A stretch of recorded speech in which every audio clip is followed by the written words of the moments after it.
अब ना case court में गया तो कोर्ट में बोला सरकार ने कि भाई किसी भी पद पे नियुक्ति से विचार करने जाने के मामले में कम से कम सरकार से ये उम्मीद की जाती है कि भाई सरकार टाइम से टेस्ट लेगी। जैसे मान लो आपने कोई बेसिक टेस्ट रखा है, जैसे मान लो असिस्टेंट प्रोफेसर बनने के लिए नेट का टेस्ट रखा है, और इसी तरह से आप असिस्टेंट प्रोफेसर की वैकेंसी तो निकाल रहे हो, अगर आप नेट करा ही नहीं रहे हो तो फिर बच्चे तो एलिजिबल होंगे ही नहीं ना।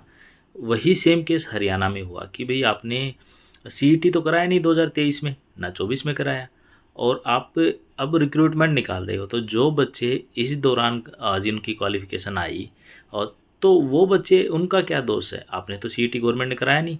अब यही मामला अभी उठा है, तो इसमें क्या हुआ है कि भाई परीक्षा सीईटी की आयोजित करने में आनाकानी करके गवर्नमेंट ने बच्चों को सीधा सीधा इनएलिजिबल बना दिया, अयोग्य बना दिया। अब गवर्नमेंट का इसमें क्या स्टैंड है? गवर्नमेंट स्टैंड कह रही है का ये स्टैंड कह रही है भाई गवर्नमेंट अपनी तरफ से कि भाई जो याचिका करता है, जो मतलब ये शिकायत कर रहे हैं, वो गवर्नमेंट को बाध्य नहीं कर सकते कि भाई सीईटी लेने के लिए। वो बाध्य तो नहीं कर सकते, लेकिन अपना पक्ष तो रखेंगे ना कि भाई उनका क्या दोष है। मान लो ऐसे बच्चे 2 लाख बच्चे हैं, 10 लाख बच्चे हैं, उनका क्या कसूर है? उनकी तो कोई गलती है नहीं। गवर्नमेंट अगर टेस्ट नहीं ले रही है टाइम से, गवर्नमेंट उल्टे पुल्टे काम कर रही है, वो उनका टेस्ट कंडक्ट नहीं करा रही, तो बच्चों की क्या गलती इसमें? फिर ये कह रखे भाई अब बात आती है जो याचिका करता है, उन्होंने क्या मामला उठाया? उन्होंने ये मामला उठाया कि भाई आपने 2024 में कोई टेस्ट नहीं लिया, 23 में कोई टेस्ट नहीं लिया सीईटी का, और आपने निकाल दी रिक्रूटमेंट।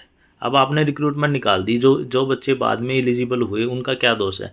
आपने शुरू में बोला था हम 6-6 महीने, साल में 2 बार कराएंगे सीईटी का टेस्ट, हम साल में 1 बार कराएंगे सीईटी का टेस्ट, हम इतने टाइम के बाद सीईटी का टेस्ट कराएंगे। तो जब आप अपनी बात पे स्टैंड नहीं कर रहे गवर्नमेंट, तो बच्चों का क्या दोष है? या तो आप ये बोलो कि भाई हम सीईटी को नहीं मान रहे, सब बच्चे एग्ज़ाम देंगे, तो ठीक है। या फिर अगर आप ये कह रहे हो कि नहीं जी हम सीईटी पे रुकेंगे, जिन बच्चों ने सीईटी का एग्ज़ाम दिया है, जिन बच्चों ने वो सीईटी क्वालिफाई किया है, उसके नंबर के बेस पे सिलेक्शन करेंगे। या फिर ये बोले कि भाई जिन्होंने सीईटी दिया है उन बच्चों का हम टेस्ट कंडक्ट कराएंगे। तो आप टाइम से सीईटी तो कराओगे। अगर आप टाइम से सीईटी भी नहीं करा रहे, इसी मामले में तो हाई कोर्ट ने कहा, हरियाणा सरकार ने 2023 में सीईटी न कराने के, मतलब 2023 में इन्होंने सीईटी नहीं कराया, 24 में भी सीईटी नहीं कराया, तो अब इसे ग्रुप सी और ग्रुप डी में बच्चे लग नहीं पा रहे। भाई बच्चों का तो कोई दोष मैं मानता नहीं इसमें, लेकिन यहाँ पे यही बात आती है घुमा फिरा के ना, कि इसमें गवर्नमेंट ही दोषी है, बच्चों का तो मैं दोष नहीं मानता।